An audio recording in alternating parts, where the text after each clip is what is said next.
సుమన్ టీవీలో మీ personal and business promotions కోసం కింది నెంబర్కి కాంటాక్ట్ చేయండి. నంద్యాల జిల్లా నందికొట్కూరులో దారుణ సంఘటన జరిగింది. అయితే ఇంటర్మీడియట్ 2వ సంవత్సరం చదువుతున్న లహరి అంటే ఇంట్లోనే మంటల్లో కాలి చనిపోయిన సంఘటన మనం ప్రస్తుతం చూసాం. అయితే మనం ప్రస్తుతం నంద్యాల జిల్లా నందికొట్కూరులోని ఏదైతే ప్రాంతంలో ఉన్నామో అమ్మాయి చనిపోయిన ప్రాంతంలో ఇక్కడే ఉన్నాం. అదే ఇంట్లో ఇప్పుడు చూస్తున్నామో అదే ఇంట్లో ఇంటర్మీడియట్ 2వ సంవత్సరం చదువుతున్న అమ్మాయి ఇదే ఇంట్లోనే అంటే ఇక్కడ ఇంట్లో వాళ్ళ అమ్మమ్మ వాళ్ళు ఉంటారు. ఈ పక్కనే అమ్మాయి అయితే ఈ రూమ్ లో ఎప్పుడు కూడా చదువుకునేది ఈ రూమ్ లోనే అంటే చదువుకోవడం అనేది చేస్తుంది. ఎప్పుడు కూడా ఈ రూమ్ లోనే అమ్మాయి ఒకటే ఉంటుంది. ఈ రూమ్ లో ఎప్పుడైతే ఏదైతే ఈ రూమ్ లోనే నిద్రిస్తుండగా అంటే ఆ అబ్బాయి అంటే ఒకే నియోజకవర్గంలోని అంటే వెల్దుర్తి మండలంలోని ఒక అబ్బాయితో పరిచయం అయితే రాఘవేంద్ర అనే అబ్బాయితో పరిచయం అయింది. రాత్రి అనగా 3 గంటల ప్రాంతం నుండి 4 గంటల ప్రాంతంలో అబ్బాయి 2 వీలర్ లో వచ్చి అమ్మాయిని కలవడం జరిగింది. అయితే ఈ రాత్రి సమయంలో ఏం జరిగింది అనేది ఎవరికైతే తెలియదు. పొద్దున లేసేసరికే మంటల్లో అయితే కాలిపోయిన సంఘటన అయితే వాళ్ళ అమ్మమ్మ అయితే చూసింది. ఇప్పుడు ప్రస్తుతం మనం ఇదే ఇంట్లో ఉన్నాం. ఇక్కడ అమ్మాయి ఎక్కడైతే కాలిపోయింది ఇక్కడ ఈ ప్రదేశంలోనే అమ్మాయి కాలిపోతున్న సమయంలోనే వాళ్ళ అమ్మమ్మ అయితే వాళ్ళు చూశారు. ఇదే ప్రాంతంలోనే ఎవరైతే రాఘవేంద్ర ఉన్నాడో రాఘవేంద్ర కూడా సగం అంటే ఒక భాగం కాలిపోయి అతను బయటికి రాలేని పరిస్థితుల్లో అతను కూడా కాలిపోయినది చూస్తాం. ఇప్పుడు ఇక్కడ చూస్తే పోలీసులు అయితే దర్యాప్తు అయితే చేపట్టారు. ఇక్కడ పోలీసు దర్యాప్తులో ఇది ప్రమాదమా లేదంటే అతనే ఎవరైతే రాఘవేంద్ర అనే హత్య చేశాడు అనేది అయితే కొనలు ఇస్తున్నారు. పోలీసులు ఇప్పటి వరకు ఇది ప్రమాదం అనేది భావిస్తున్నారు. కానీ ఇది ప్రమాదం కాదు, ఇది హత్యనే అని చెప్పేసి రాఘవేంద్ర అనే వ్యక్తి హత్య చేశారు మా అమ్మాయిని అని చెప్పేసి అయితే వీళ్ళు అమ్మాయి వాళ్ళ బంధువులు అయితే ఆరోపిస్తున్నారు. ఇక్కడ చూసేటట్టయితే ఇక్కడ షార్ట్ సర్క్యూట్ జరిగినదైతే కనిపించలేదు. ఎలక్ట్రిక్ బోర్డులో వైర్ కూడా అలాగే ఉంది. కేవలం మంచం కాలిపోయి అక్కడ చిన్న చిన్న బట్టల ముక్కలు అవి కాలిపోయినట్టు మొత్తం అయితే ఈడ మొత్తం కాలిపోయి మొత్తం ఈ రూమ్ అంతా పొగ అంటే బ్లాక్ స్మోక్ అయితే వచ్చింది. ఇంతకు వాళ్ళ అమ్మమ్మని అడుగుదాం పరిస్థితి అంటే అక్కడ ఏం జరిగింది రాత్రి సంఘటన, ఇంత ఈ సంఘటన గల వివరాలు ఏమో వాళ్ళని అడిగి తెలుసుకున్నాం. అమ్మ చెప్పండి అమ్మా, ఏం జరిగింది రాత్రి? 3 గంటలకు లేచినారు సార్. 3 గంటలకు లేచి చదువుకుందామని వచ్చింది అమ్మాయి. చదువుకుందామని వచ్చి ఆ రూమ్ లో కూర్చొని ఆ రూమ్ లో ఉంది గడేసుకొని చదువుకోమ్మా అని నేను లోపలికి పోయి పనుకున్నాక చదువుకుంటుంది. వాడు ఎప్పుడు వచ్చినా 4 గంటలకు వచ్చినాడు. ఎవరో నాకు తెలియదు సార్, తెలియదు. 3 గంటలకు వచ్చినాడు. ఆ అమ్మాయితో ఏం మాట్లాడినాడో మాకు తెలియదు. నోట్ల బట్ట పెట్టినాడు, పెట్రోల్ పోసినాడు, అంటించినాడు. బయటికి రాలేక వాకిళ్ళు గట్టి బలంగా దొబ్బినాడు. ఆ రాయి అనేది ఆడ కింద పడింది.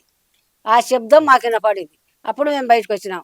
వచ్చేళ్ళకు మంట మిద్దెత్తు మంటలు వేసింది ఇంట్లో. ఆ పిల్ల కాలుతుంది. వాడు వచ్చి ఇడవనుకు పడినాడు. అంటే ఇప్పుడు మంటల్లో అంటే ఇప్పుడు అమ్మాయి కేకలు కానీ ఎలాంటివి ఏమి వినిపించలేదు, అబ్బాయి కేకలు కానీ అరుపులు కేకలు ఏమి వినిపించలేదు. ఏం వినపడలే సార్, కేకలే వినపడలే. కేక పెట్టాలంటే ఆ పిల్లకు నోట్లో బట్ట పెట్టినాడు. కేక అనేది రాలే, వాడు కేక పెట్టలే. వచ్చినాడు ఇడవన్నాడు. రూమ్ లో తప్పించుకునే ఆస్కారం లేదంటారా? లేదు లేదు, ఆస్కారం లేదు. ఆస్కారం లేకనే దొబ్బినాడు సార్. అంటే ఎందుకు చంపినాడు అనుకుంటున్నారు మీరు? భగవంతుడు తెలుసాలా, ఉన్నాడు అడగాల. మీరు ఉన్నాడు ఆసుపత్రిలో అడగాల. వాళ్ళు పోలీసులు ఏం టార్చర్ పెడతారో నిజం చెప్పేవాళ్ళు కిడ్సగుడ్డు. ఏం మేడం చూసారా అతన్ని మీరు? ఎప్పుడు చూడలే. ఆ పిల్ల బజార్లో ఏం మాట్లాడిందో మాకు తెలియదు అంతే. మాకు 2 నెలల ముందర మీరు కూడా అతన్ని వార్నింగ్ ఇచ్చారు, మాట్లాడారని చెప్పారు. అంటే 2 నెలల కింద అంటే నేను లేను, పని పోయినా. మా వాళ్ళు ఉన్నారు, ఉండి అరిచినారు.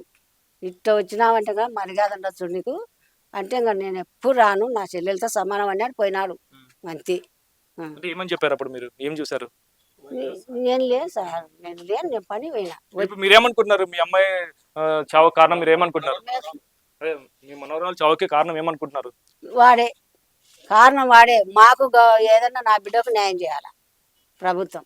అదే సార్, మరికొందరు ఉన్నారు, వాళ్ళ బంధువులే ఉన్నారు, అడిగి తెలుసుకుందాం. అలా చెప్పండి, ఏం జరిగింది అనుకుంటున్నారు? సార్, తండ్రి చనిపోయాడు. ఒక తల్లి గారు ప్రభుత్వ జూనియర్ ఇక్కడ నంది కళాశాలలో ఇంటర్మీడియట్ చదువుతున్నాక ఇక్కడ 2 అవ్వతాత 2 సార్లు అమ్మాయికి ఇష్టం లేకపోయినా అబ్బాయి ఇంట పడ్డాడు 2 సార్లు. వాళ్ళ బంధువులు వార్నింగ్ ఇచ్చారు. అయితే నిన్న 3:30కి ఇక్కడికి వచ్చి ఏకున్నా బైకులకు పైపు తీసి పెట్రోల్ పోసుకోని చెప్పి ఇక్కడ ఉన్నటువంటి కొంతమంది వ్యక్తులు చెప్పారు. ఈ సంఘటనలో అమ్మాయి పెట్రోల్ పోసి అంటించాడని చెప్పి మా అనుమానము.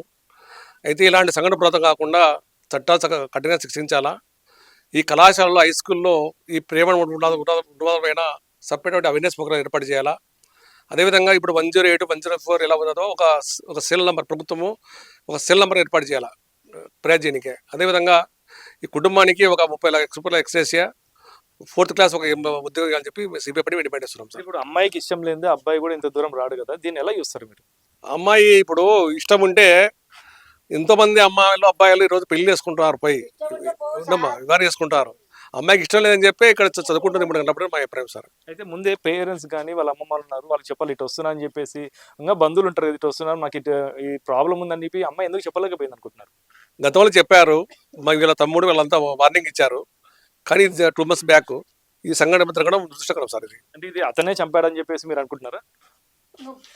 ఇప్పుడు అవ్వ తాత పుట్టినటువంటి రక్త సంబంధం గురించి చెప్పినప్పుడు మా అభిప్రాయం అదే సార్. ఇప్పుడు అతను కూడా కాలిపోయాడు కదా, దీనికి ఎలా చూస్తాం మనం?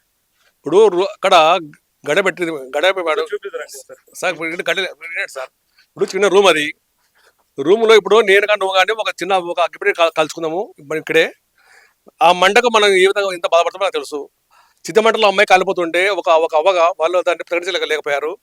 అతను ఆ యొక్క కాళ్ళు కాలినప్పుడు వచ్చి ఇక్కడ పడ్డాడని చెప్పి అవ్వ చెప్తున్నప్పుడు మీరు దాన్ని ఎట్లా చూడాలి సార్? ఓకే, ఇంకోటి కొంచెం డీటెయిల్స్ గా అడుగుదాం. అమ్మ చెప్పండి, ఇప్పుడు ఏం లేదు, మీరు పక్కనే చూసి ఉన్నారు కదా మీ అమ్మాయి కాలిపోయేటప్పుడు, ఇప్పుడు ఆ పిల్లోని మీరు ప్రశ్నించలేదా ఏం చేసినావు, ఎందుకు వచ్చినావు అని చెప్పి? అడిగినాం, ఏంటికి వచ్చినావురా నువ్వు ఇయ్యాలప్పుడు ఏంటికి వచ్చినావు అంటే నా చెల్లెలు నీకు వచ్చినావు, చెల్లెలు చూసినావు ఎందుకంటే ఇచ్చినావురా అంటే పలకకున్నాడు. అంటే పెట్రోల్ తీసుకొచ్చినాడు చూసారా మీరు? పెట్రోల్ చూసినా ఆడ పోపించుకునే వాళ్ళు చూసినారు, తెచ్చేది ఆడ బండి ఇచ్చి పోసుకొని తీసుకొని వచ్చిన వాళ్ళు చూసినారంట. మేము చూసాము, ఇంట్లో ఉన్నాం మేము. అది మీరు అడిగితే ఏం సమాధానం అయితే చెప్పలేదా? చెప్పలే, సమాధానం చెప్పలే. కాలేం ఎక్కువ కాలలే, వాడైతే సావడు. కాళ్ళకు అది మీ పాయింట్ ఉంది కాబట్టి అంటుకుంది, లేకుంటే అది కూడా అంటుకోదు. అంటించినాడు, బయటకు వచ్చినాడు, బయటకు రానికి రాక గొడవ కొట్టినాడు. ఆ శబ్దం లేకుంటే కూడా వాడు జంకొని పోవు. మా పిల్లని మేము ఇవ్వగానే వామి చచ్చింది అనుకున్నాం. నేనేనా ఆ పిల్లోడు కనిపించకపోతే ఆత్మహత్య అని చెప్పేసి అనుకుంటున్నాం. ఇంకా మళ్ళా ఆ పిల్ల ప్రేమ అనేది అయితే పోతారు.